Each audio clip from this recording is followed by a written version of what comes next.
अस्सलाम वालेकुम नाजरीन, live interactive phone in programme tele classroom के ताज़ा शुमारे में आपका खैर मकदम। मैं हूँ आपका मेज़बान जमशेद रसूल और मेरे साथ है हुमैरा शफी।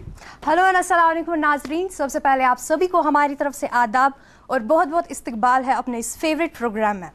नाजरीन, यूँ तो हर किसी की ज़िंदगी में अप्स एंड डाउन्स आते रहते हैं, पर हमें उम्मीद का दामन कभी भी नहीं छोड़ना चाहिए।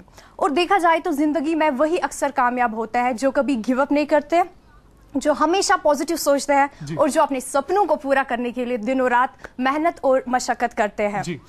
And eventually the hard work will pay off, and always remember that those who hard work will get the success at the end. And now talking about this program, the most and best important part of this program is to interact with you all guys, which is possible only after the conclusion of the lecture on our telephone numbers, which are 2481813 and 2481832। और इसके साथ साथ आप अपने suggestions और सवालात हमें mail भी कर सकते हैं। हमारा ईमेल आईडी है ggkteleclassroom@gmail.com। और नाज़रीन, आज जिस मौजू पे बात होगी वो है नेशनलिज्म यानी हुब्बुल वतनी। Exactly, Humaira, and as she very rightly said, in today's program we have chosen this subject as social sciences, and that was done precisely for the purpose that since you have given us your feedback that we want a lecture on social sciences, so we have chosen social sciences and the topic is going to be nationalism. And for that particular topic, Humaira, we have invited in today's show Mr. Nazir Ahmed Malik. He is posted as a master in Government High School, Garind, Badgam. Sir, a very warm welcome to you in today's program. Welcome, then for subject expert, Humaira, we have Mr. Ali Mohammad Rathir, whose last designation was as a principal in School Education Department. Sir, a very warm welcome to you in the program. In the later half of the program, you would be in the firing line as you would be answering all those trivial and not so trivial questions from the viewers. And we also have the students. नाज़रीन, आज भी हमारे इस programme में कुछ super intelligent और cute से दोस्त आए हैं लेक्चर अटेंड करने all the way from girls high school लार गांधरबल। एग्जैक्टली, तो चलिए आज का लेक्चर जो है वो स्टार्ट करते हैं, लेकिन उससे पहले एक छोटा सा वक्फा।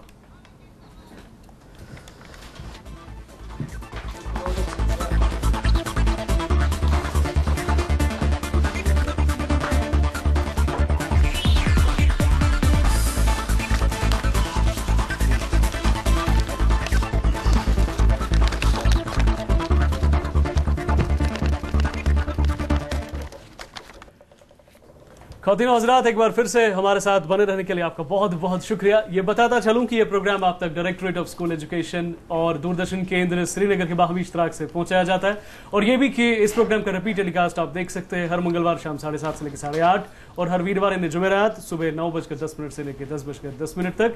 और एक और ज़रूरी बात है कि आज के प्रोग्राम में हम लाइव फीड ऑफ ईमेल्स भी ले रहे हैं। आप हमें ईमेल कर सकते हैं और email address which happens to be ddk@gmail.com। जी हाँ, simple to remember, ddk@gmail.com. So do not wait to send us your emails, send them right away. We would be reading them on the basis of early bird takes the worm, first come first serve basis. So with that information, it's time we start today's lecture. The stage is all yours. Mr. Nazir Ahmed Malik, have a great lecture. Welcome sir. आप सबका खुश आमदीद। बिस्मिल्लाहिर्रहमानिर्रहीम। इक़रा बिस्मि रब्बिकल लज़ी खलक़। बेशक अल्लाह ताला ने पहली चीज़ जो इंसान को दे दी हमारे प्रॉफिट सिस्टम को, वो थी इकरा, पढ़ो। मीन्स सब कुछ किसमें है? पढ़ने और पढ़ाने में। तो उसके बाद हमारे प्रॉफिट सिस्टम ने भी कहा नॉलेज इज़ माई कैपिटल। अगर हमारे नबी के पास कोई सबसे बड़ी प्रॉपर्टी थी, मीरास थी, what was that? It was knowledge. तो इससे पहले कि मैं टॉपिक अनाउंस करूं, हम कोशिश करेंगे कि बच्चों से पहले जाने कि मेरे बच्चे आज के टॉपिक के बारे में क्या समझते हैं और क्या जानते हैं। तो मैं बच्चों की तरफ ही जाके उनसे ही ले लेता हूं कि वो क्या पढ़ना चाहते हैं और वो क्या इस हिस्ट्री में जानना चाहेंगे। इससे पहले कि मैं उनसे पूछूं, क्योंकि मेरा सब्जेक्ट सोशल साइंस है, social science is called mother of all subjects, इसी से हर सब्जेक्ट निकला है। इसके मेन ब्रांचेस जो है हमारे पास हिस्ट्री है, इसकी जियोग्राफिया है, पॉलिटिकल साइंस है, अब इसमें डिजास्टर मैनेजमेंट भी आ गया, इकोनॉमिक, सोशियोलॉजी, ओवरऑल ये मेन सब्जेक्ट्स है, मगर मदर ऑफ ऑल सब्जेक्ट्स। तो हिस्ट्री जो है हमारे पास, क्योंकि हिस्ट्री का कोई टॉपिक हम लेंगे, क्लास 10th है मेरे पास, क्लास 10th को मैं पढ़ाने जा रहा हूं, तो जरा पूछ लेता हूं मैं बच्चों से ही कि वो क्या समझना चाहेंगे और क्या पढ़ना चाहेंगे। आप बेटा समझ लो, अब बैठी रहो। मैं थोड़ी सी एक सिचुएशन आपको देना चाहूंगा।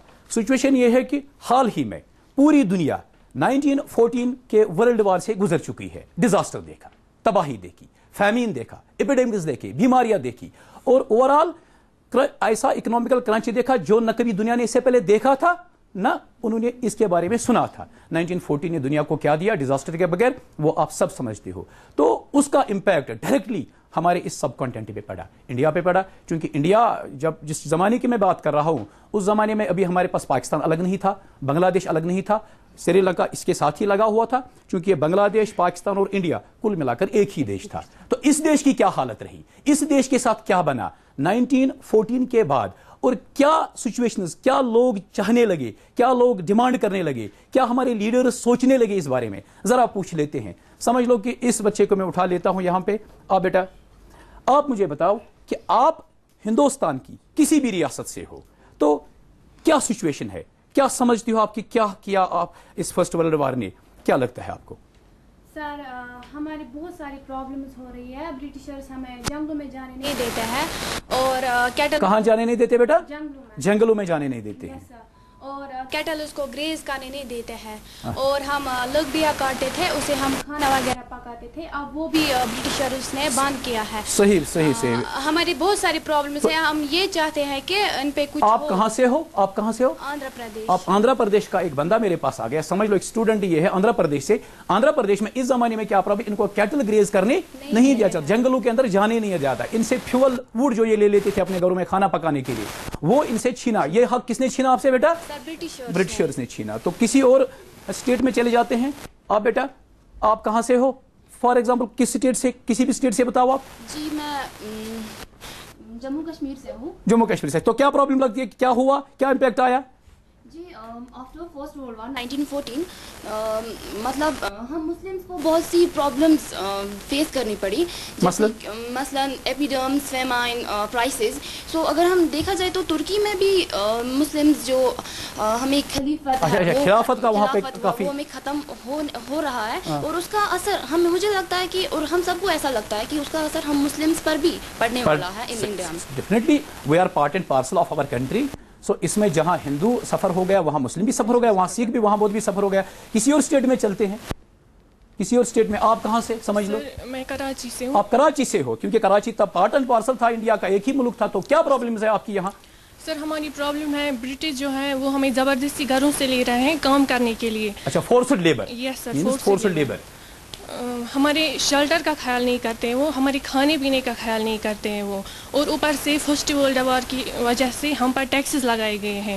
तो हम चाहते हैं कि इस देश में कुछ चेंज आ जाए, कुछ नया हो।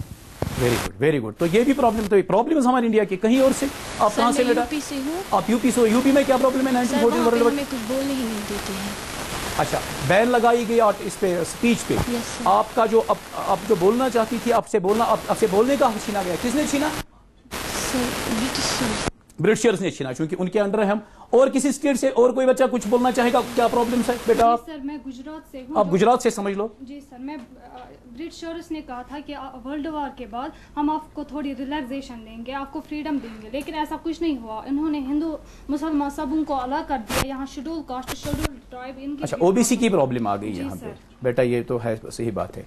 तो मुझे लगता है कि अब कुल मिलाकर अगर देखें तो हर हिंदुस्तान के हर स्टेट, हर बाशिंदे की कोई ना कोई प्रॉब्लम है। सिचुएशन डिफरेंट है, प्रॉब्लम्स डिफरेंट है, मगर कुछ कॉमन प्रॉब्लम्स भी है जो अंग्रेजों ने हमसे हमारे हक छीन लिए। आर्ट ऑफ स्पीच हमारे पास था, हमारे पास वो राइट थी। हमारे लोगों को जंगलों के अंदर जाने नहीं देते, कैटल को ग्रेज करने नहीं देते हैं। इसके अलावा भी वो अदर सोशल प्रॉब्लम्स है, जैसा शेड्यूल कास्ट की प्रॉब्लम है, शेड्यूल ट्राइब की प्रॉब्लम है, ओबीसी की प्रॉब्लम है।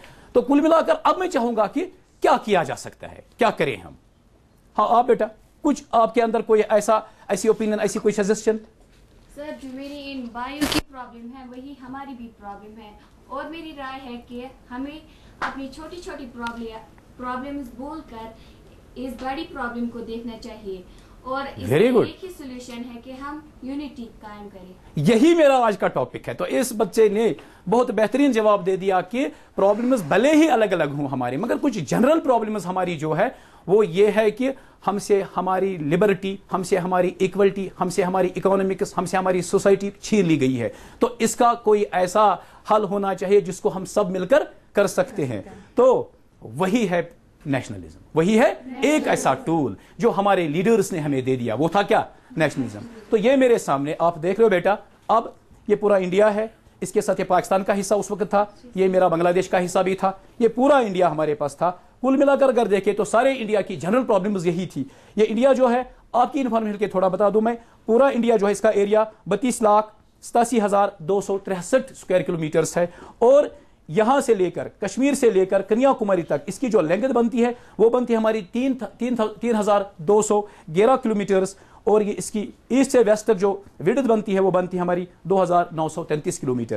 تو یہ پورا انڈیا, اس پورے انڈیا کی یہ جنرل پرابلمز تھی, اور اس کو یونائٹ کرنے کے لیے ہمارے لیڈرز نے ایک ہی سجھاؤ سوچا کہ کیا کیا جائے, ایک نیشنلزم کا سلوگن دے دیا جائے, سارے لوگوں کو اگر باندھ دیا جائے, ٹائی کیا جائے اس ایک پرابلم کے لیے تو مسئلے حل ہو سکتے ہیں. تو آگے چل کر ہم دیکھ سکتے ہیں کہ کازز جو ابھی آپ سارے بچوں نے بتا دی, اس نیشنلزم کو لانے کے لیے, اس ٹول کو ہتھیار بنانے کے لیے, اس کو استعمال کرنے کے لیے جو کازز تھی وہ آپ سب نے بتا دی. تھوڑا سا میں اس کو الابریٹ کرنے کے لیے, آپ کو انفارم کرنے کے لیے, تاکہ چونکہ آپ کو ایگزامز دینے ہیں, آپ کو وہاں مارکس بھی اچیو کرنے ہیں, تو اس چیز کے لیے تھوڑے سے پوائنٹس میں بتا رہا ہوں کہ سب سے بڑی پرابلم جو تھی اس وقت کی دنیا کی وہ تھی امپیریلزم. وہ تھی پہلا کاز یہ تھا.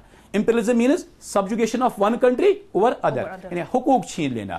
یہ ہندوستان کے اندر 1600 AD میں, یعنی 17th سینچری کے فرسٹ ہاف میں ہی یہاں یورپین کنٹریز آ گئے تھے. کیا, کس چیز کی تلاش میں؟ مارکیٹ کی تلاش میں اور را مٹیریل کی تلاش میں. لیکن آگے چل کر وہ یہاں کے اونرز ہی بن بیٹھے, تو انہوں نے یہاں پہ لایا کیا؟ امپیریلزم, ہمارے حقوق چھین لیے. یہ پہلا کاز تھا. ساتھ میں ایک اور کاز تھا ہمارا destruction because of first world war. اب فرسٹ ورلڈ آپ جان, چونکہ ڈائریکٹلی میں 1914 پہ آؤں گا, نیشنل اس سے پہلے بھی تھوڑا بہت تھا, لیکن اس کو ایک ریئل اسپرٹ میں لانے کے لیے 1914 کے فرسٹ ورلڈ وار نے اس میں سمجھو ایک ایسی سپارک کا کام کیا کہ لوگوں کو جھنجھوڑا, لوگوں کو تیار کیا, ہمارے لیڈرز کے ذہن میں یہ بات بٹھا دی کہ کچھ ایسا سولوشن یہ آنا ہے اس پرابلم کا جس سے ہمارے لوگوں کو کیا ملے گی؟ نجات مل سکتی ہے. اور تیسری بڑی پرابلم, تیسرا بڑا کاز جو تھا وہ تھا فورسڈ ریکروٹمنٹ آف سولجرز. ابھی کسی بچے نے یہ جواب دے دیا تھا, لوگوں کو بیگار پہ لیا جاتا تھا, فورسڈ لیبر پہ لیا جاتا, چاہے انہیں فوج میں بھرتی کیا جاتا تھا یا کسی اور کام پہ لگا دیا جاتا, انہیں کوئی ویجز نہیں دیا جاتے تھے. یہ ایک تیسرا کاز تھا ہمارے. اس لیے تو چوتھا ایک کاز تھا وار لونز, چونکہ جو ہی فرسٹ ورلڈ وار ختم ہو گئی, چونکہ اس میں جو خرچہ آ گیا ان یورپین کا, ہمارے انگلینڈ کا, انہوں نے وہ خرچہ کہاں سے لینا شروع کر دیا؟ خون تو وہ چیزوں سے لیتے تھے, اور انہوں نے ہم پر زیادہ سختیاں کر دی. امپوزیشن آف ٹیکس, نئے ٹیکسز انٹروڈیوس کیے, لینڈ پہ ٹیکس, اس چیز پہ ٹیکس, ہمارے گڈس پہ ٹیکس, ہم جو بناتے تھے اس پہ ٹیکس, جو وہ ہم کو بیچتے تھے اپنی چیزیں ان کی پرائسز ہائیک کر دی. وہ کہاں سے کہاں, مہنگائی بہت زیادہ بڑھ گئی. تو یہ ایک کاز بن گیا.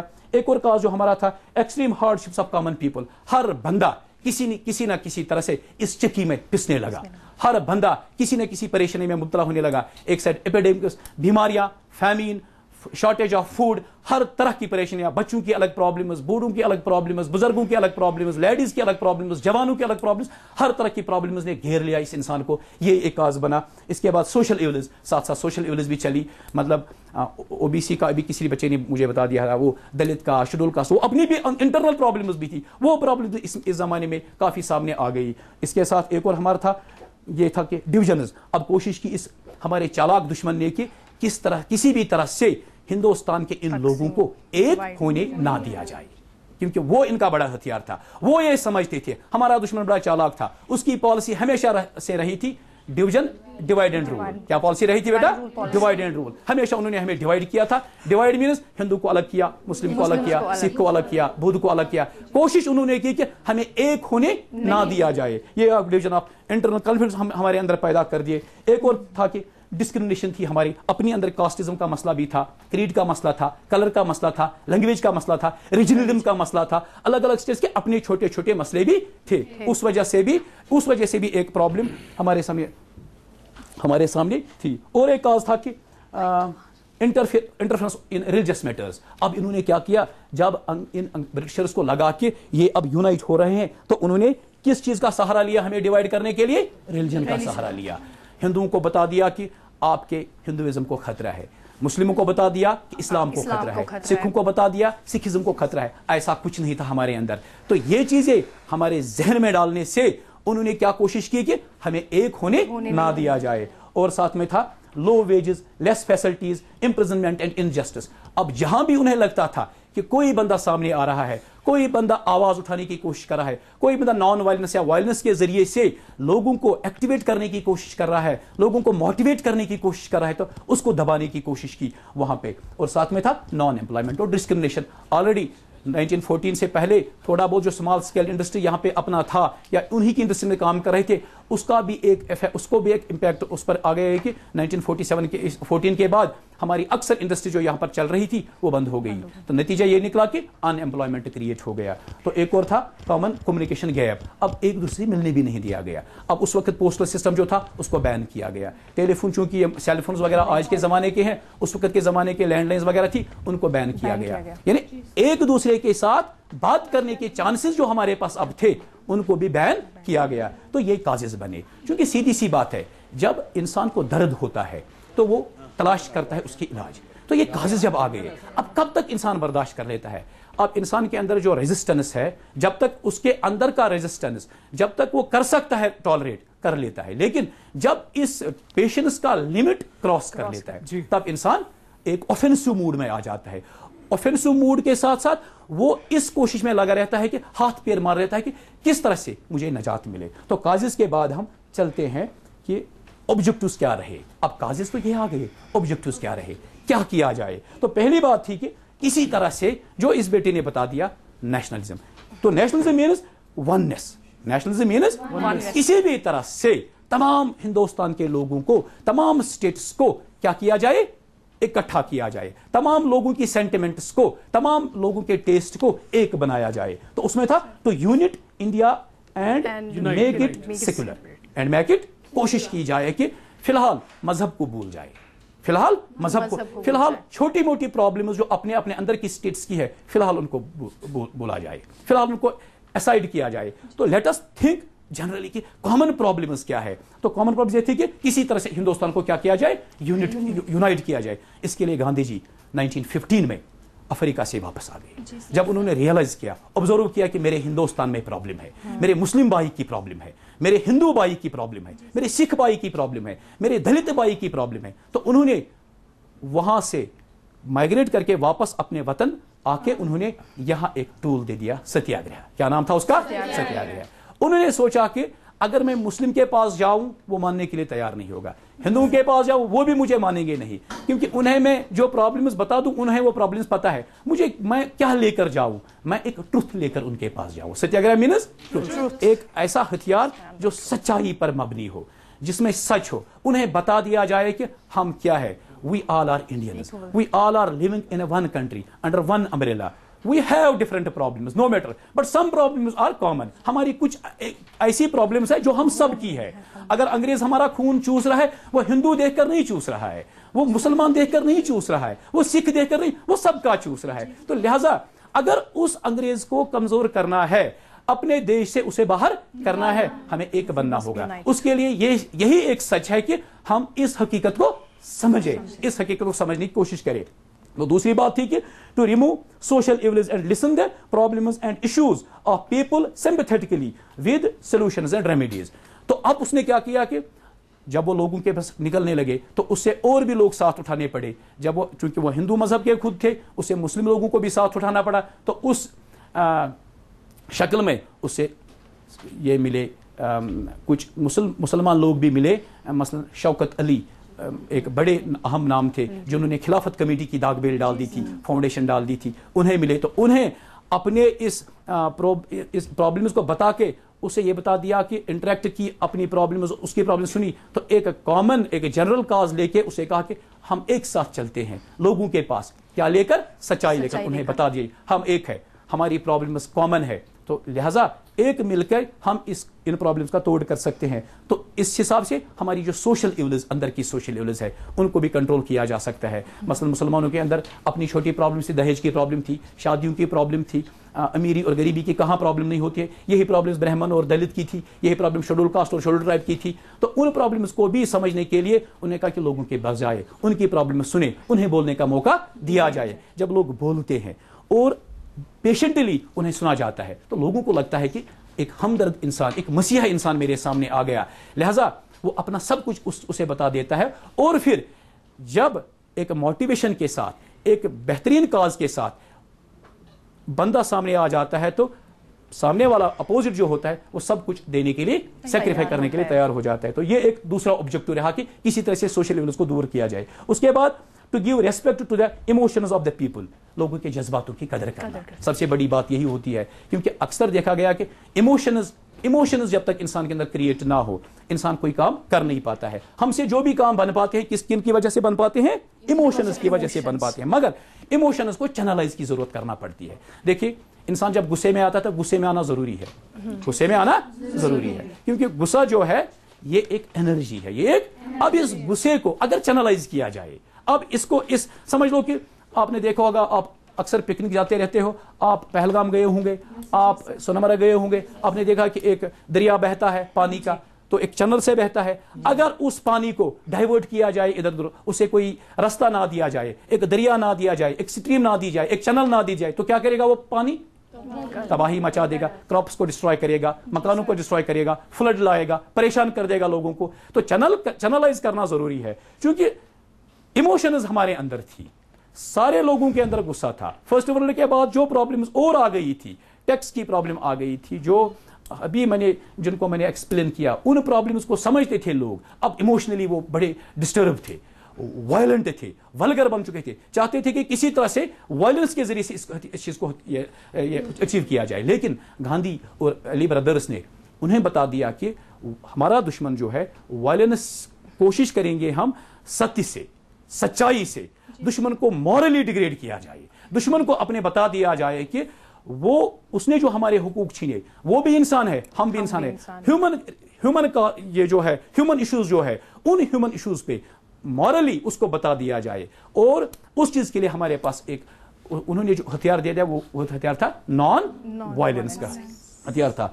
और नॉन वायलेंस ही एक ऐसा हथियार बना जिसने लोगों की इमोशंस को चैनलाइज किया, लोगों की इमोशंस को चैनलाइज किया। जब लोगों की इमोशंस चैनलाइज हो गई, तो चैनलाइज होने के बाद लोग एक्टिवेट हो गए, लोग निकले।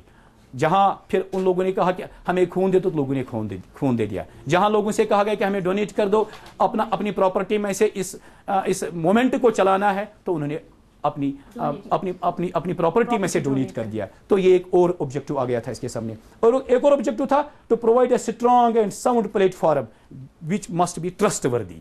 तो लोग देख चुके थे लीडर्स को, इससे पहले भी लीडर्स आ गए थे जिन्होंने लोगों को मतलब डिफरेंट डायरेक्शंस में ले लिया था। हाल ही में 1857 का रिवोल्ट आपको पता होगा, वो फेल हो गई, क्योंकि उसमें लीडर्स भी सामने थे, लोगों ने भी पार्टिसिपेट कर दिया, लेकिन फिर भी हम इंडिपेंडेंस को अचीव नहीं कर सके। क्यों नहीं कर सके? क्योंकि लोग जो आए, जिन्होंने पार्टिसिपेट किया, जो लीडर्स थे, उन्हें एक ही पोजीशन, एक ही चीज पर उन्हें फोकस नहीं किया, वो उनको एक डायरेक्शन नहीं मिली। यानी समझ लो कि उन इमोशंस को चैनल नहीं मिली। आज वो समझते थे, आज गांधी जी समझते थे, आज नेहरू समझते थे, आज अली मोहम्मद जिन्ना समझते थे, आज खान अब्दुल गफर खान समझते थे, जो उस वक्त के टॉप लीडर्स थे हमारे पास, वो समझते थे कि हमारी हाल ही में 1857 की रिवोल्ट फेल हो गए। उसका फेलियर यही था कि लोगों की इमोशंस को एक बेहतरीन चैनल नहीं मिली। उसको चैनल देने के लिए आज उन्होंने क्या किया कि एक बेहतरीन स्ट्रॉन्ग लीडरशिप दे दी जाए, जो लीडरशिप लोगों को यह बता दे कि हम आपके साथ हैं,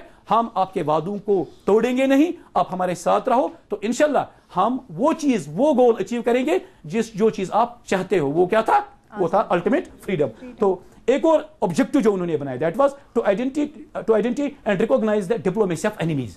अब लोगों को बताना कि क्या चालें चलता है, क्या चालें चलता है हमारा दुश्मन। वो रिलीजियस की चाल चलता है, वो कास्टिज्म की चाल चलता है, वो जुबान की चाल चलता है, वो एनवायरमेंट की चाल चलता है। उसे अपने मकासद हासिल कर रहे हैं, उसे क्या फर्क पड़ेगा कि हम मर रहे हैं या जी रहे हैं। अंग्रेज को क्या मसला था, वो वहां 7 समंदर दूर से आ गए थे, रूल कर रहे थे, यहां से लूट कर रहे थे हमारी वेल्थ, हमारा खून, हमारा पसीना, हमारी मेहनत, वो लूट कर रहे थे। उन्हें क्या परेशानी थी? परेशानी किनको थी? परेशानी हम लोगों की थी। लिहाजा आइडेंटिफाई करना था, रिकॉग्नाइज करना था आम लोगों को कि हमारा दुश्मन जो है बड़ा डेंजरस दुश्मन है, बड़ा डेंजरस दुश्मन है। तो ये हमारी लीडरशिप ने लोगों को बता दिया। आपको नहीं पता इस चीज के लिए हमारे इन लीडर्स को कितनी मेहनत, कितनी मशक्कत करनी पड़ी, हिंदुस्तान के कोनों कोनों में जाना पड़ा, लोगों को बताना पड़ा कि हमारा दुश्मन कितना डिप्लोमेटिक दुश्मन है, उसके पास कितनी सीरियस चालें कितनी सीरियस चालों को वो चल रहा है। वो भाई को बहन से अलग करने की कोशिश कर रहा है, मुस्लिम को सिख से अलग करने की कोशिश कर रहा है, हिंदू को बुद्ध से अलग करने की कोशिश कर रहा है। तो इस चीज को आइडेंटिफाई करवाने के लिए भी उन लीडर्स ने काम किया, ये भी एक ऑब्जेक्टिव रहा। इसके अलावा एक और ऑब्जेक्टिव था कि to help people feeling oneness, जो आपने कहा, लोगों को बताना कि आप एक हो जाओ, आप एक हो जाओ। नेशनल इंटीग्रेशन जिसको हम कहेंगे, या नेशनलिज्म जिसको हम कहेंगे, एक हो जाओ। इस तमाम प्रॉब्लम्स का हल हो सकता है जब हम एक दूसरे के दर्द को, एक दूसरे की पेन को समझ सकते हैं, एक दूसरे के पेन को समझ सकते हैं। ऐसे अगर हम अलग अलग भटकते रहे, कहीं से एक बंदा उठा, उसने एक तहरीक चला ली तो महीना 2 महीना साल चला तो फिर खत्म, कहीं से आसाम से एक तहरीक चली तो वो खत्म, केरला से एक तहरीक चली तो खत्म नहीं। ये सारी तहरीकों को क्या करना था? यूनाइट करना था। Feeling oneness, feeling oneness. तो ये फीलिंग वननेस तभी था जब नेशनलिज्म का हथियार इन लीडर्स ने, गांधी ने, कहां से आके, अफ्रीका से आके हिंदुस्तान के हजारों मील का सफर तय करने के बाद लोगों को बता दिया कि what are the basic, what is nationalism and what may be the consequences of nationalism if you will be all together. तो एक और ये ऑब्जेक्टिव था। एक और ऑब्जेक्टिव ये था कि to think over the barriers of caste, creed, colour and sex, religion. सोचो किन से बाहर, सेक्स से बाहर सोचो, रिलीजन से बाहर सोचो, क्रीड से बाहर सोचो, कलर से बाहर सोचो। ये जो अंदर की प्रॉब्लम्स है इनको हल किया जा सकता है। समझ लो, एक एग्जांपल के जरिए से मैं कोशिश करूंगा कि कभी कभी एक घर ले लो, एक फैमिली, हम सब की एक फैमिली है। फैमिली के अंदर अगर कोई बंदा काम नहीं करता है उसको ठीक किया जा सकता है। अगर बाहर का बंदा जो हमारी फैमिली का मेंबर ना हो वो कोशिश करे हमारी फैमिली को नुकसान पहुंचाने की, उस वक्त तमाम फैमिली के मेंबर्स को क्या करना चाहिए? यूनाइट होना चाहिए। तभी जाके वो बाहर के दुश्मन का मुकाबला, अंदर की प्रॉब्लम्स हो सकती है, भाई बहन के साथ झगड़े करते रहते हैं, भाई के साथ झगड़ा कर रहा, छोटे मोटे कपड़ों पे, अंडे पे, मीट के एक पीस पे, छोटे मोटे झगड़े कहां, किस घर में नहीं होते? यही हाल कहां था? हमारे देश का भी था। मुस्लिम की थोड़ी बहुत प्रॉब्लम्स थी हिंदुओं के साथ, हिंदुओं की प्रॉब्लम्स थी सिखों के साथ, छोटी, उनको दूर किया जा सकता था, उन पे काबू कंट्रोल किया जा सकता था, उनका सोल्यूशन निकाला जा सकता। मगर बड़ी प्रॉब्लम क्या थी? अंग्रेज दुश्मन था। उसके लिए एक होना था और उसके लिए कहा कि सोचो beyond the limits of caste, beyond the limits of regions, beyond the limits of language, beyond the limits of religion, इन चीजों से बाहर आप सोचो, तब जाके हिंदुस्तान के लोग क्या हो सकते हैं? एक हो सकते हैं। और एक ऑब्जेक्टिव था कि to weaken the power of British and put pressures on them so that they quit, pressure डालना, मॉरली प्रेशर डालना। क्यों? ऐसी बात होती है कि हर देश में, हर मुल्क में इंटेलेक्चुअल्स होते हैं और ऐसे लोग भी होते हैं जो समझते हैं, प्रॉब्लम्स को समझते हैं। कहां नहीं होते हैं? ये मेरा हाथ है, इसकी 5 उंगलियां है, सारी एक जैसी नहीं है, कोई मोटी है, कोई छोटी है, कोई लंबी है। हाँ, ये कहां नहीं होता? ऊंच नीच कहां नहीं होता है? गरीबी अमीरी कहां नहीं है? रॉयल्टी या पॉवर्टी कहां नहीं है? रिचनेस पुअरनेस कहां नहीं है? लेकिन इन सबको एक साथ मिला के, क्योंकि यही तो है रौनक, यही तो है शान। तो अंग्रेजों के अंदर भी कुछ लोग ऐसे थे जो समझते थे कि हम ज्यादतियां कर रहे हैं, कहां जाके? इंडिया में जाके। तो यही चीज, इसी चीज को स्ट्राइक किया हमारे लीडर्स ने कि उस सेंस को ज्यादा से ज्यादा एक्टिवेट किया जाए वहां के लोगों को, मगर कैसे? मॉरली, नॉन वायलेंस से, नॉन वायलेंस। उसके लिए उनके पास क्या जरिए थे? आगे चलकर हम उन पे भी बात करेंगे। तो एक और ऑब्जेक्टिव था कि अल्टीमेट इन सारी चीजों का, what was that? To get freedom, to get what? For liberty, for justice, for equality. हमें आजादी चाहिए, हमें आजादी चाहिए। किस चीज की आजादी चाहिए? जो हिंदुस्तान के सारे लोगों को क्या करे? इक्वल करे। क्या करे? इक्वल करे। इन्हें फ्रीडम ऑफ स्पीच दे, इन्हें फ्रीडम ऑफ एक्सप्रेशन दे, इन्हें फ्रीडम ऑफ थॉट दे, इन्हें फ्रीडम ऑफ मूवमेंट दे। अभी किसी बंदे ने आसाम से मुझे कहा कि हमें हमारे कैटल को ग्रेज करने नहीं जाते जंगलों में। जंगल हमारे, कैटल हमारा, तो क्यों ना ग्रेज करने जाए? फ्यूल वुड जो हम वहां से ले सकते क्यों ना यूज करने जाए, और अपने मनपसंद काम करने क्यों ना दी जाए। अल्टीमेट होता है वही फ्रीडम, वो करना। और लास्ट जो था ऑब्जेक्टिव वो था ये कि to have ownership not slavery. क्या होना चाहिए? हम मालिक होने चाहिए। देश हमारा तो मालिक कौन? मालिक भी हम होने चाहिए। अगर घर मेरा है तो इस घर का मालिक कौन होना चाहिए? तो बाहर का मुझ पे रूल क्यों करे? तो ये एक ऑब्जेक्टिव दिया हमारे इन लीडर्स ने। अब वो लीडर्स कौन थे उनकी भी जरा पहचान कर लेते हैं, क्योंकि आपको पता होना चाहिए। और वो पर्सनैलिटीज जो थी, उस पर्सनैलिटीज में शानदार पर्सनैलिटीज जो हिस्ट्री में चूंकि सारे लोगों के नाम नहीं आते, जब आप बड़े हो जाएंगे, जब आप इसमें ग्रेजुएशन क्लासेस में आ जाएंगे, पोस्ट ग्रेजुएशन पे आ जाएंगे, तब आपको ये सारा पढ़ना पड़ेगा। तब आपको उन लोगों की पहचान हो जाएगी कि किन किन लोगों ने ये सेक्रीफाइस दिया है। थोड़े बहुत नाम जो मैंने इसमें से निकाले हैं वो थे, क्योंकि गांधी का नाम मुझे बार बार लेने की जरूरत नहीं है, वो तो हीरो ही थे। किसके? इस पूरी फ्रीडम स्ट्रगल के, इस पूरे नेशनलिज्म के, उनके साथ जो काम किया वो किया खान अब्दुल गफार खान ने, जिसने अपनी जिंदगी के 95 ईयर्स में से 45 जेल में गुजारे। किसने? खान अब्दुल गफार खान ने, जिसने नेशनलिज्म को क्रिएट करने के लिए कितना काम किया। आप अंदाजा कर सकते हो, 95 की एज थी, 45 कहां गुजारे? 45 साल जेल में गुजारे। किन के लिए? हिंदुस्तान के लोगों को क्या करने के लिए? एक करने के लिए। और थे हमारे पास Barkatullah of Bhopal, founder of Ghadar party. Ghadar party बनी थी अंग्रेज को निकालने के लिए, उसके फाउंडर बने थे बरकतुल्लाह। कहां के थे?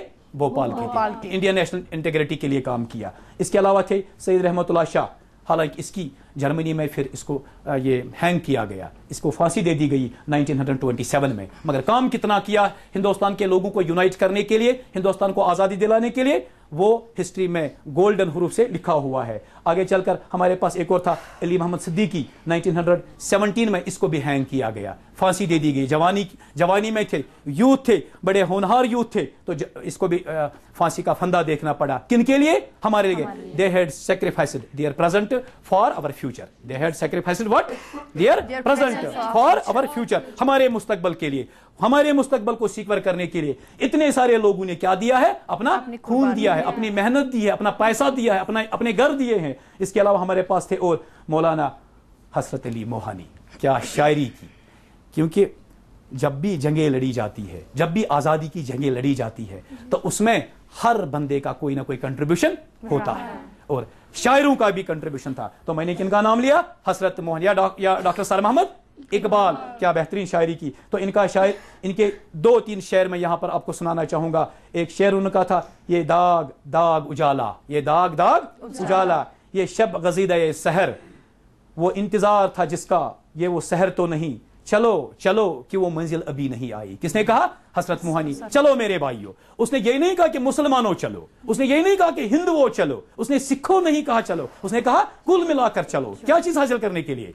आजादी की नियामत से अगर बहरवर होना है, फैज़याब होना है, तो चलो, अभी मंजिल नहीं आई, अभी हमारा दुश्मन जिंदा है, अभी हमारा दुश्मन बाकी है, अभी उसमें हिम्मत है हमारा खून सींचने की, खून चूसने की, तो लिहाजा आप एक्टिवेट हो जाओ। तो अभी चलते रहो। इसके अलावा हमारे पास था सैयद मोहम्मद शरफुद्दीन कुदरवी, तो 114 साल की उम्र में, हाल ही में 2015 में इसका इंतकाल हो गया। हमारे एपीजी साहब ने उनको हिंदुस्तान के बहुत बड़े अवार्ड से नवाजा, पद्म भूषण का अवार्ड उन्हें 2007 में मिला। तो इन्होंने भी कितना काम किया इस हिंदुस्तान की नेशनल इंटीग्रेशन के लिए, वो भी हमारी हिस्ट्री में गोल्डन हरूफ से लिखा हुआ है। इसके अलावा डॉक्टर जाकिर हुसैन, हाँ, हमारे प्रेसिडेंट रह चुके हैं हिंदुस्तान के। कितने में प्रेसिडेंट रह चुके हैं? ये 3rd प्रेसिडेंट रह चुके हैं हिंदुस्तान के।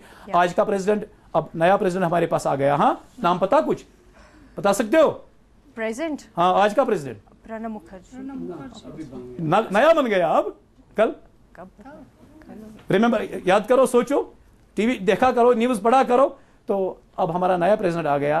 तो मैं बात कर रहा हूं किसके? डॉक्टर जाकिर हुसैन की। भारत रत्न के अवार्ड से उन्हें नवाजा गया। तो उन्होंने हिंदुस्तान के लिए, हिंदुस्तान की इंटीग्रेशन के लिए, हिंदुस्तान के नेशनलिज्म के लिए कितना काम किया, और मुसलमानों के लिए कितना काम किया। हिंदुस्तान की सबसे बेहतरीन यूनिवर्सिटी का कयाम, फाउंडर उसके बने जामिया मिलिया।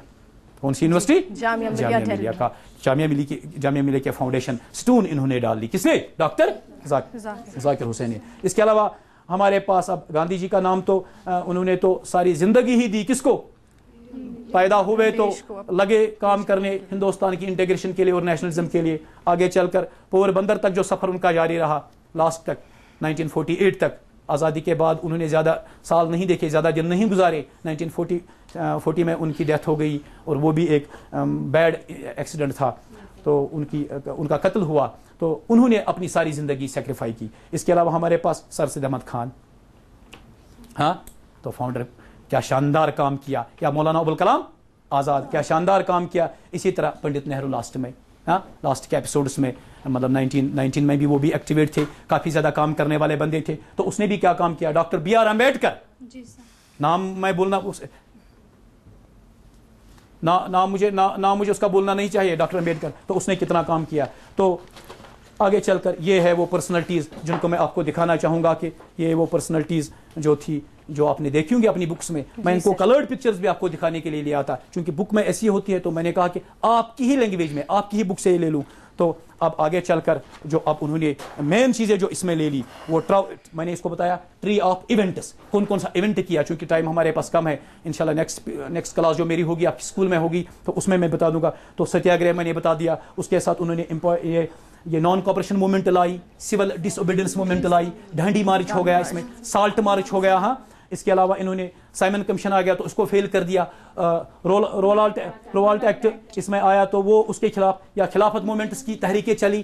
تو کیا کیا انہوں نے ایونٹس کر لی. یہ میں نے ایک ٹری بنا لیا ہے ایک ٹی ایل ایم کے طور پہ, آپ کیونکہ ایزیلی آپ یاد کر سکتے ہو, اس طرح ایک ٹری بنا لو, اس میں لکھو کہ ستیاگرہ تھا ہمارے پاس, امپورٹنس آف وننس بتا دی, non cooperation movement, civil disobedience movement, organization reorganization کی, Khilafat movement, salt act, agitation against Rowlatt act, یا برہمو سماج, آریہ سماج, سودیشی موومنٹ, اپنا سماج, جلیانوالہ باغ کا میسیکر, کتنے سارے اس میں وہ ایونٹس آ گئے جن کی وجہ سے ہندوستان کو یہ سب دیکھنا پڑا. اور لاسٹ میں جو تھا وہ یہ تھا کہ اسٹیپس ٹورڈز نیشنلزم کیا تھا ہمارے پاس. کس ایئر میں کیا ہوا, 1915 میں ہمارے پاس آ گیا جنرل کمپین چلائی ستیاگرہ نے. کس میں 1915 سے لے کر اس کے بعد 1918 میں ڈسٹرسڈ پیزنٹس, یو پی کا جس نے بتایا دیا کہ یو پی میں ہمارے پیزنٹس کی پرابلم ہے فیمن کی وجہ سے, تو وہ ایک تحریک چلی. 1919 میں ہڑتال اگینسٹ رولالٹ ایکٹ کے خلاف ایک یہ چلی 1919 میں. اسی طرح 1919 میں ہی اپریل میں بیساکھی کے موقع پہ جلیانوالہ باغ کے اندر جنرل ڈائر نے فائرنگ کر دی, 1600 گولیاں چلی وہاں پہ, آلموسٹ 79 لوگوں کو وہاں کی ڈیتھ ہو گئی 17, اور کوئی 1000 سے 1200 لوگ تک وہیں آن سپاٹ ان کے زخمی ہو گئے, وونڈڈ ہو گئے. تو اسی طرح 1921 میں نان کوپریشن موومنٹ, خلافت موومنٹ چلی ہماری.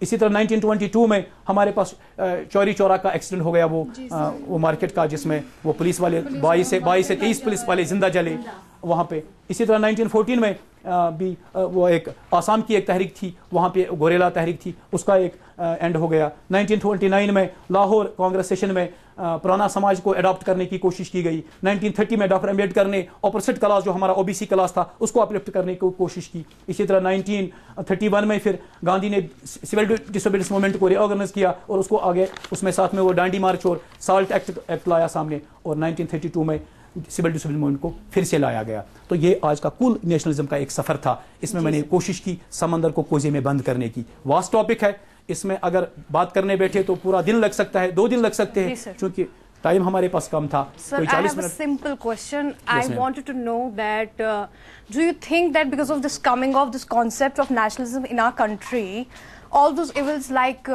inequality and racism, they have been diminished? Of course, why not, ma'am? Almost اسی چیز نے ہندوستان کے اندر سب سے بڑی چیز وہ تھا فریٹرنیٹی, بردرہڈ. جب بردرہڈ سامنے آ گئی اس کی وجہ سے تو وہ ساری چیزیں آپ کے ساری کوشچنز کا, ساری کوئریز کا تو جواب مل گیا کہ نیشنلزم نے لوگوں کو اکٹھا کر دیا. آزادی کی نعمت جو آپ کو ملی ہے وہ کس کی وجہ سے ملی ہے؟ Because of nationalism. جب ہم ایک دوسرے کے ساتھ شانہ بہ شانہ چلے, گولیاں بھی کھائی, جیل بھی کھائے, تب جا کے وہ چیز آپ کو ملی, اور اس میں وہ چیز. Any thing more? آپ نے بولا تھا کہ مطلب جو گاندھی جی کی ڈیتھ ہو گئی تھی وہ ایک انسیڈنٹ تھا, تو آپ پلیز ہمیں وہ بتائیے کہ کیا تھا, کس طرح سے, مطلب کہاں پہ. لیڈرز کے پیچھے وہ ہر جگہ اینٹی ایلیمنٹس ہوتے ہیں, اینٹی سوشل یا نیشنل ایلیمنٹس ہوتے ہیں. اب وہ ایک لمبی ہسٹری ہے, اس کے پاس میرے پاس ٹائم نہیں ہے. وہ پور بندر میں تھے تو ان کا ایک بندہ آ گیا سامنے, گولی لے کر گولی چلا لی تو ان کو مار دیا گیا. تو اس کے پیچھے کیا ہسٹری تھی؟ یہی ہسٹری تھی کہ گاندھی جی نے بہت کام کیا تھا. کچھ لوگوں کو اچھا نہیں لگا ہوگا, کیونکہ کیا کہیں گے ہم کہ घर के अंदर ही कभी घर का ही वो बैदी लंके को उसका स्टूडेंट था गांधी जी का, वो उसको फॉलो करता था गांधी जी को। आगे चलकर उनके क्या अनबन हो गई, तो इस चीज़ का मैं आपको किसी और टाइम को जवाब दूंगा। ये हिस्ट्री की इसमें अगर मैं ये ना जवाब देने बैठूंगा तो पूरी एक हिस्ट्री बताना पड़ेगी मुझे, गांधी जी का सारा लाइफ स्केच एक्सप्लेन करना पड़ेगा, तब जाके उस नथु जी का भी वो सारा डिटेल बताना पड़ेगा, तब जाके इस इंसिडेंट के बारे में बात हो सकती है बेटा। इस रिलेटेड अगर जो कुछ है तो इस रिलेटेड अगर आप कुछ पूछना चाहोगे मेरे बच्चों तो। जो खान अब्दुल गफ्फार खान थे उनको फ्रंटियर गांधी कहा जाता था, उन्हें क्यों वो कहा जाता था? हाँ, कंपेनियन थे, साथ साथ चल रहे थे, गांधी के साथ तहरीक को चला लिया। सीधी सी बात है, मेरे साथ जो चलेगा तो मेरा ही उसको कहा जाएगा, मैं जिसके चलूंगा तो उसको मेरा ही नाम दिया जाएगा, एक दूसरे का नाम दिया जाएगा, वो एक दूसरे के साथ पहचानने लगे, क्योंकि गोल एक था, फोकस एक चीज पे था, क्या था? फ्रीडम था, किसी तरह से अंग्रेज को निकालना है। उसमें जो चले उसमें ये नहीं देखा गया कौन किस रिलीजन से आ रहा है, हिंदुस्तानी था जी। Thank you so much sir. Well, thanks a lot for that glorious lecture, sir. और कहते हैं टीचिंग खून पसीने की कमाई है। खून का मुझे पता नहीं, लेकिन पसीना आपके बहुत है। आप बैठ जाइए, अपना पसीना पानी पी लीजिए। Thanks a lot for that glorious lecture. और नाजरीन, अब वो प्रोग्राम का दिलचस्प मरहला आ चुका है जब हम आपके साथ जुड़ते हैं ऑन द टेलीफोन नंबर्स 2481813। जी हाँ, 2481813, और दूसरा नंबर है 2481832। Please do not forget to prefix 0194 in case you're calling from your cell phones or in case you're calling from outside the jurisdiction of District Srinagar. Besides, we're would be reading the live feed of your emails which you sent till this time in our program. And the email address, if you still want to send some emails, the email address is ddkteleClassroom@gmail.com. तो चलिए telephone calls का सिलसिला शुरू करते हैं, लेकिन उससे पहले एक वक्फा।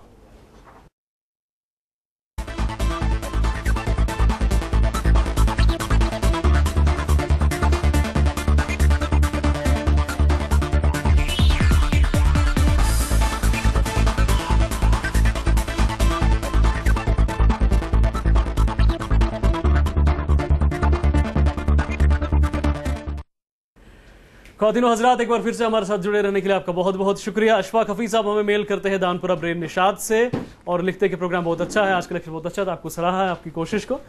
Thanks a lot Ashfaq Hafeez साहब ये ईमेल हमें करने के लिए। तौसीफ भट्ट साहब लिखते हैं, why no interaction with students after the first 5 minutes. कहते हैं कि पहले 5 मिनट तो आपने स्टूडेंट के साथ इंटरेक्ट किया, उसके बाद आप स्टूडेंट्स के साथ इंटरेक्ट करना भूल गए और सिर्फ लास्ट में आपने स्टूडेंट्स के साथ इंटरेक्ट किया, तो कैसे जस्टिफाई करेंगे सर? इनफैक्ट मैं वेट कर रहा था कि स्टूडेंट्स ही मुझे कुछ पूछे। जी, स्टार्ट में मैंने पूछ लिया था, लास्ट में मैंने पूछ लिया, मैं वेट कर रहा था कि वो मुझे कुछ पूछे, उन्होंने भी नहीं पूछा। तो मुझे भी लगा कि ज़्यादा से ज़्यादा बेहतर रहेगा कि अगर मैं ही और चीज़ों पे रोशनी दे सकूं, डाल सकूं, तो बेहतर वही रहेगा, क्योंकि लिमिटेड टाइम होता है। तो लिमिटेड टाइम को मैंने लिमिटेड टाइम में मैंने कोशिश की कि ज़्यादा बातें उन्हें बता दी जाए। जी, और हमारे साथ एक्सपर्ट आज है अली मोहम्मद रातिर, जो कि जिनका लास्ट पोस्टिंग रहा है principal school education department. Sir, आपके लिए भी कुछ कॉल्स है। अभी सुमीर भट्ट जी जुड़ चुके हैं हमारे साथ all the way from Jammu. Good morning sir. Good morning Sumir ji. Hello Sumir ji, खैर मकदम आपका प्रोग्राम में, अपना सवाल पूछिए सर। नेशनलिज्म और पैट्रियटिज्म में डिफरेंस क्या है?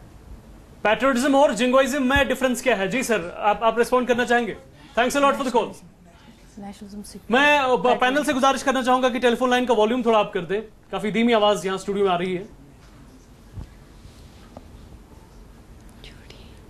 एनीवेज, अगर आपने कोई क्वेश्चन सुन लिया तो आप पैट्रियटिज्म एंड नेशनलिज्म। जी, पैट्रियटिज्म एंड नेशनलिज्म। पैट्रियटिज्म और नेशनलिज्म को आजकल डिफरेंशिएट करते हैं। It is same thing. When nationalism arise, nationalism itself means integration. जी, तो patriotism it's must love towards one's country. जब national base is nationalism, base of patriotism is nationalism. We can say patriotism much nationalism mother of patriotism. जी, nationalism base is nationalism. Then it is because of nationalism that patriotism develops. Well, thanks a lot for that breezy answer. अभी अबरार अहमद साहब जुड़ चुके हैं जम्मू से। अस्सलाम वालेकुम sir, खैर मकदम आपका प्रोग्राम में अबरार साहब। जी शुक्रिया सर। जी अबरार साहब, अपना सवाल पूछिए। सर सर सबसे पहले मैं सबको यहाँ जो भी सुन रहे हैं उन सबको मैं अस्सलाम वालेकुम कहना चाहता हूँ। और सर ये आपका जो वालेकुम अस्सलाम बहुत अच्छा है जी, thanks a lot for that compliment. Sir बहुत ज़्यादा इसमें इंफॉर्मेशन मिली है और आज का स्पेशली बहुत ज़्यादा जो इंटरेस्टिंग रहा है आपका ये एपिसोड, तो मैं सबको थैंक यू कहना चाहता हूँ और आपको स्पेशली आपकी टीम को थैंक यू कहना चाहता हूँ।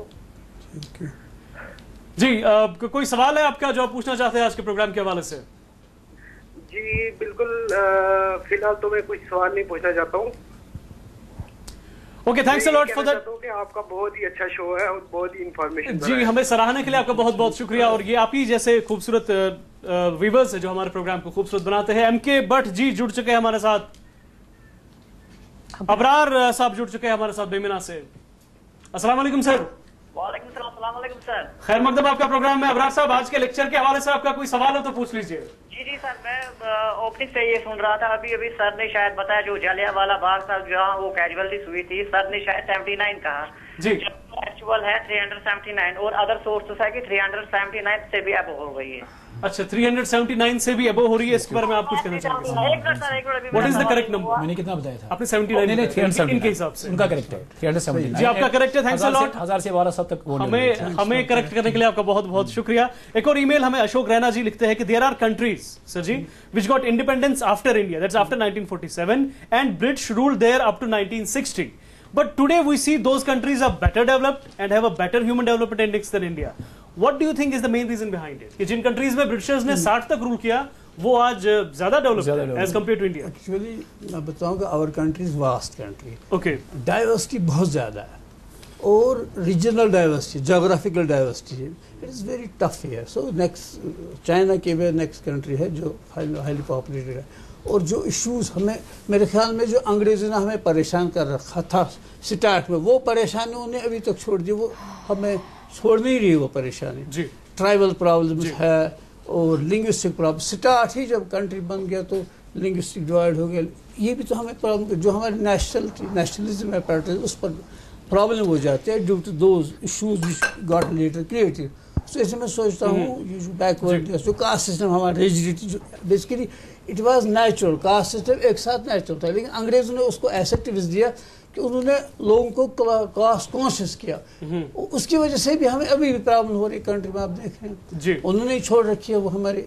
शुक्रिया जवाब के लिए। अभी मोहम्मद असलम खान साहब जुड़ चुके हैं हमारे साथ बोनिया और उड़ी से। अस्सलाम वालेकुम सर, खैर मकदम आपका आज के प्रोग्राम में। खान साहब।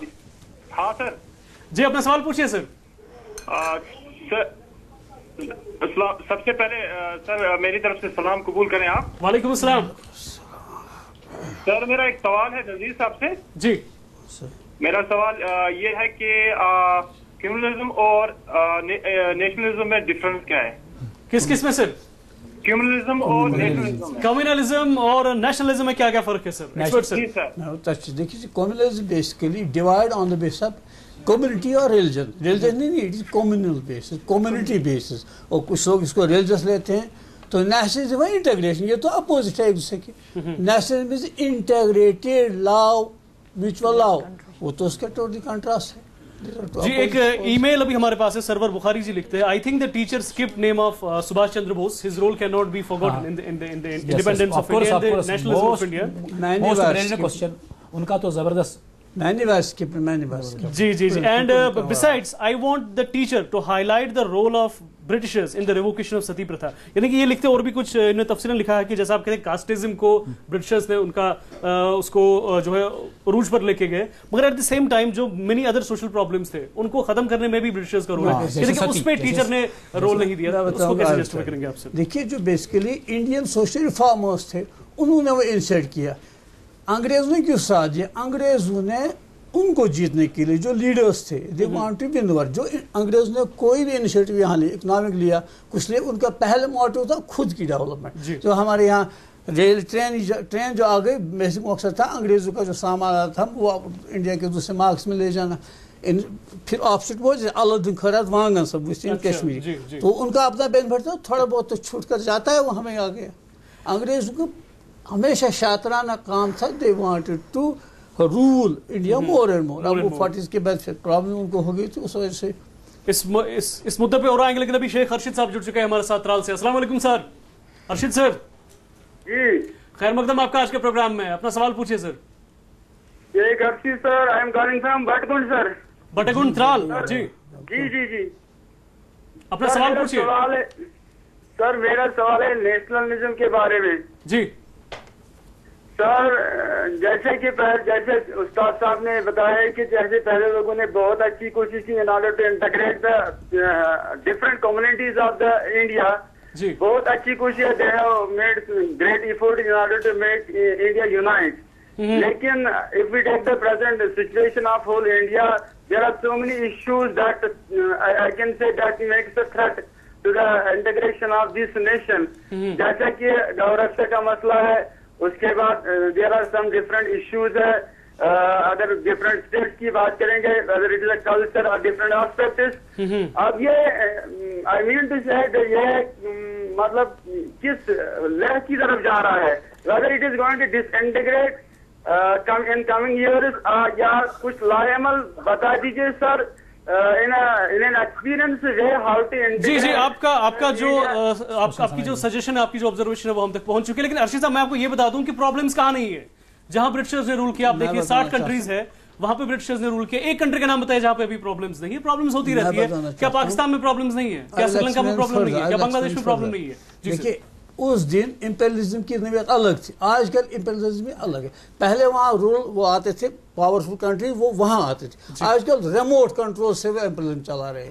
یہ تو ایکسٹرنل امپیریلزم ہے جو یہ کر رہا ہے ہر جگہ ہر ملک میں کر. اب دیکھو مسلم ورلڈ میں کیا تباہی ہو رہی ہے, یہ ریموٹ کنٹرول چل رہا ہے. وہ بیسیکلی وہ ریسورسز جو ہے ان کو اپنا مارکیٹ پھیلانے کے لیے دوسرے ڈنگ سے کر رہے ہیں. ورلڈ میں ہو رہا ہے, دس ناٹ اونلی انڈیا. میں اس میں یہ کہنا چاہوں گا, ایڈ کرنا چاہوں گا سر کے ساتھ کہ ان کا جو کوشچن شاید تھا کہ وہ تھا کہ آج کی پرابلم جو انڈیا میں ہے, نیشنلزم کو تھوڑا سا خطرہ لگ رہا ہے, اس پہ کام ہو رہا ہے, اس کو پریشان ہونے کی ضرورت نہیں ہے. انٹیلیجنس لگے ہیں, آج کے لیڈرز میں لگے ہیں کہ اس کو کس طرح سے سبسائڈ کیا جائے, پھر سے اسی نیشنل انٹیگریشن کو سامنے لایا جائے جو اس کا ریئل اسپرٹ ہے. یہ جو بیچ میں یہ کچھ ولگر لوگ اس کو ڈسٹرب کرنے کی کوشش کریں, ان کے اپنی کچھ ذاتی مقاصد ہے, اس کی طرف جانا نہیں چاہیے. وننس ایک الگ چیز ہے. وننس ایک الگ چیز ہے, بالکل بہت بڑی بات کہہ دی آپ نے. سکھبیر سنگھ جی جڑ چکے ہیں بڑگام سے ہمارے ساتھ. آداب sir, good morning. Good morning sir, I am Sukhbir Singh. Well, you are welcome in the program, Mr. Sukhbir. Do you have any question to ask? No sir, actually I just want to compliment Najeer Saab, the way he delivered the lesson. Really it was a masterpiece. He gave maximum in minimum period of time. He deserves appreciation. Actually I have worked with him. He is known for his innovative teaching skills.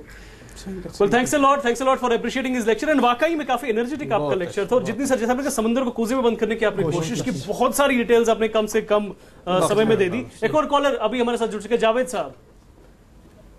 السلام علیکم سر. وعلیکم السلام سر, خیر مقدم آپ کا آج کے پروگرام میں. اپنا سوال پوچھیے سر. Sir, this is Javed. I just want to know, is nationalism confined to the war and that we should be patriotic, or یہ بہت اچھا سوال پوچھ لیا آپ نے سر, بہت ہی اچھا سوال پوچھ لیا ایکسپرٹ سر سے. اس کا جواب وار تک کی جنگ تک ہی محدود ہے نیشنلزم؟ جب نیشن بلڈنگ کی بات آتی ہے, غریبی ہٹانے کی بات آتی ہے, تب نیشنلزم کہا جاتا ہے. پروگرام تو بن رہے ہیں پورے کنٹری میں. آپ دیکھیے ہر لیول کے لوگوں کے لیے ریسنٹلی گورنمنٹ آف انڈیا نے مائنارٹیز کے لیے پروگرام بنائے, چل رہے پروگرام. اب اس میں ہوتی ہے اپس اینڈ ڈاؤنس ہوتی, پروگرام وہ یونیفارم ہوتا ہے, کوئی ایسا نہیں ہوتا ہے اس کے لیے تو انڈیا مطلب نارتھ کے لیے تو ساؤتھ کے لیے پروگرام یونیفارم ہوتے ہیں. There are many other forces جو انٹیگریٹ کرتے ہیں کنٹری کو, ایک بناتے ہیں. تو یہ بات ہے نہیں, یہ اب پرابلمز ہوتی ہیں, ایشوز ہوتے ہیں. یہاں پہ دیکھیں نا نیشنلزم کو میں ان کی بات سے کچھ حد تک اتفاق بھی کروں گا سر. ایک کمنٹ میں آپ سے چاہوں گا کہ ہمارا اوڑی کا ٹیچر ہے, مان لیجیے شیڈول کاسٹ کے بیس پہ ٹیچر تو لگتا ہے, مگر واپس اوڑی میں جا کے پوسٹنگ نہیں چاہتا. ٹھیک ہے, گاؤں دور دیہات سے سری نگر میں آ کے یہاں پوسٹ ہوتے ہیں, پھر 10-15 سال 20 سال یہاں رہنا چاہتے ہیں, مگر جس بیس پہ RBI کے بیس پہ وہ سلیکٹ ہوتے ہیں, کیا وہ نیشنلزم نہیں ہے؟ یہاں ہمارا انجینئر یہاں 4 سال انجینئرنگ کر کے دبئی میں پلمبر لگتا ہے, کیا وہ بھی ایک نیشنلزم نہیں ہے؟ ہم جنگ تک ہی کیوں محدود کر کے رکھتے ہیں نیشنلزم؟ سر آپ تک اس کا میں آنسر یہ دینا چاہوں گا کہ نیشنلزم ایکچولی صرف اسی چیز کے لیے نہیں آیا تھا. اگر تھوڑا سا ریکال کریں گے میرا ابھی کا لیکچر, میں نے اس میں سوشل ایولز کو ٹچ کیا تھا, کاسٹزم کو ٹچ کیا تھا, ریجنلزم کو ٹچ کیا تھا, لینگویجز کو ٹچ کیا تھا. ان سارے چیزوں کو یونائٹ کرنے کے لیے تو نیشنلزم ہے, غریبی ہٹانے کے لیے تو نیشنلزم ہے, پور کو سامنے لانے کے لیے, اپ لفٹ کرنے کے لیے, ڈراؤن ٹرن کو, OBCs کو, شیڈول کاسٹ کو, شیڈول ٹرائب کو, یہ جو ساری پرابلمز ان کے, تو ان پہ اب کام کیا جا رہا ہے. ٹھیک ہے کہ سلولی ہو رہا ہے, کم ہو رہا ہے, زیادہ ہونا چاہیے تھا, لیکن کوشش جاری ہے. اور ہندوستان میں ایسے انٹیلیجنس بیٹھے ہیں, پارلیمنٹ میں بیٹھے ہیں, لوک سبھا راجیہ سبھا میں, ہماری اسمبلیز میں ایسے لوگ بیٹھے ہیں جن کے اندر کم سے کم یہ چیز موجود ہے کہ کسی نہ کسی طرح سے ہندوستان کی وہ نیشنلٹی کو سامنے لایا جائے اور اس کو بنیاد بنا کے ہندوستان کو نمبر 1 پہ لائے. اس مدعے پہ اور بات کریں گے. سلگن نبی بشار احمد صاحب جڑ چکے ہیں ہمارے ساتھ بٹمالو سے. السلام علیکم سر. بشار صاحب خیر مقدم آپ کا پروگرام میں اپنا سوال پوچھیے. السلام علیکم. وعلیکم السلام. میں نذیر صاحب کو کمپلیمنٹ دینا چاہتا ہوں, اس کے بہترین جو لیکچر انہوں نے ڈیلیور کیا ہے. مجھے ایسا لگا کہ جیسے میں کلاس میں بیٹھا ہوں جی, اور میں اس وقت ان سروس ہوں, میں سروس کر رہا ہوں, لیکن مجھے ایسا لگا کہ میں بالکل وہ بچپن میں آ گیا اور کلاس میں بیٹھا ہوں اور اس کا لیکچر ڈیلیور کر یہ سن رہا ہوں. well thanks a lot for that compliment. thanks a lot for that compliment. کوئی سوال ہے آپ کے پاس sir? Okay sir, thanks a lot for that call. Sir ایک سائمہ حیدری جی ای میل کرتی ہے, لکھتے ہیں کہ please name some tribal leaders who fought against Britishers. Do they have any contribution sir? Tribal leaders کی بات کر رہی ہے سائمہ حیدری جی. میرے خیال میں ایک مجھے یاد آتا ہے برسا منڈا ایک ہوا کرتے تھے جنہوں نے فائٹ کیا تھا. وہ ان ٹرائبل موومنٹ جو چلتی تھی انڈیا میں کافی حد تک تھی, ان میں تو کافی لوگوں نے رول کیا. تو اس وقت ٹرائبل موومنٹ تھی, اس کا بھی رول رہا. ایون گاندھی جی نے بھی ان کا ساتھ دیا تھا. باقی چیز میں تو اور ایک جنید شیخ صاحب نے جواہر نگر سے لکھا تھا کہ what were the main reasons behind the failure of 1857 revolt? What were the main reasons behind the failure of 1857 revolt? جی جی, کہتے ہیں کہ وہ کیوں فیل ہوئی. اگر نیشنلزم کی ہم بات کرتے تو یہ نیشنلزم 1857 میں کیوں نہیں ڈیولپ ہوا؟ اگر نہیں ڈیولپ ہو پایا تو کیا ریزنز تھے کہ وہ نہیں ڈیولپ ہو پایا 1897 کی بات؟ نمبر 1 میں کیا تھا, ڈیوائڈ اینڈ رول انگریزوں کا. تو اس وقت انہوں نے کچھ راجوں نے کیا کیا, ان کو اپنی طرف رکھا, پھر ان کو جو آلریڈی جو ملٹری میں جن نے پارٹیسپیٹ کیا ان کو جائیگریں دی. اب ہسٹری بری ہے, لٹریچر بری, ان کو جائیگریں دی. پہلے ہی ان کو اپنے ساتھ ڈیوائڈ اینڈ رول ہی مین فنکشن. دوسری بات تھی جو یونائٹیڈ جنگ نہیں ہوئی. اچھا, یونائٹیڈ نہیں ہوئی, ڈفرینٹ پاکٹس میں لڑا گیا. یونائٹیڈ نہیں, سوال ہے نا یونائٹیڈ کیوں نہیں. اس میں یہ بھی ایک فالٹ تھا کہ کمیونیکیشن گیپ رہی. جو بھی لیڈرس آئے, جیسے یہاں سے چلی میرٹھ سے, ہاں میرٹھ سے چلی تو دلی جمع ہونا تھا. انہیں سب سے بڑی پرابلم اس میں یہ رہی کہ کمیونیکیشن گیپ ان میں رہی. پتہ ہی نہیں چلا کہ کون سا لیڈر اپنے لوگ کہاں سے آ رہا ہے, کہاں جمع ہونا ہے. تو یہ ایک فالٹ تھا. اس وقت نیشنلزم کا شاید کنسپٹ تھوڑا کمزور ہی تھا, اور انگریزوں کا ابھی کیا کہیں گے فورس برابر انرجی میں تھا, پاور میں تھے وہ بہت زیادہ. لوگوں کو مطلب بین تھی اس پہ, اسپیچ پہ بات کرنے کے لیے پرابلمز تھی, ان کو مطلب جا نہیں پا رہے تھے. سسٹم ایسا بنا ہوا تھا کہ لوگوں کو انٹریکٹ کرنے کی اجازت نہیں تھی, پرمیشنز نہیں تھے, تو اس وجہ سے چینل نہیں ملی. اہم چیز ہے جو وائلنٹ مینس تھا, جنگ تھا. جنگ میں انپیرلل تھا. انگریز پاورفل حکومت, برٹش, ہمارے پاس معمولی ہتھیار تھے. وہ بھی مطلب کہ ملٹری لاس جنگ, اس میں ہارے تو معاملہ ختم. سر ابھی کچھ ٹائم پہلے آپ نے ایک بات کری کہ ریموٹ کنٹرول والی آپ نے بات کری کہ برٹشرز بھلے ہی انڈیا چھوڑ دیا ہو, بھلے ہی انہیں بنگلہ دیش چھوڑ دیا, پاکستان چھوڑ دیا, مگر کنٹرول ابھی بھی دنیا کو وہی کرتے ہیں, امریکہ کرتے ہیں. کیا اس بات کو اپنے ذہن و دل سے مانتے ہیں آپ, پوری طرح سے مانتے ہیں؟ بالکل مانتے ہیں. کیا بیسس ہے سر آپ کے ایسا سوچنے کی بیسس؟ میں بتاؤں گا ڈیولپمنٹ. اب دیکھیے ہمارے پاس سمپل مثال ہوگا, میں نے پڑھا, میں نے دیکھا بھی, سمپل فیس بک ہے, مطلب جو سوشل نیٹ ورک سائٹس, ان کا پورا جو آپ لکھتے ہیں نا وہ ریکارڈ ہو جاتا ہے کہیں خاص جگہ پر. دیر آر ایجنسیز جو یہ سب کچھ ریکارڈ, اتنا کچھ. I was outside country programme, وہاں ہم نے اسٹڈی کیا, وہاں ہم نے دیکھا کہ ہماری ایک ایک موومنٹ نوٹ کی جا رہی ہے. تو ہم اس میں بھی پیچھے ہیں, کیونکہ انیشیٹ ان کو وہاں سے ہوا.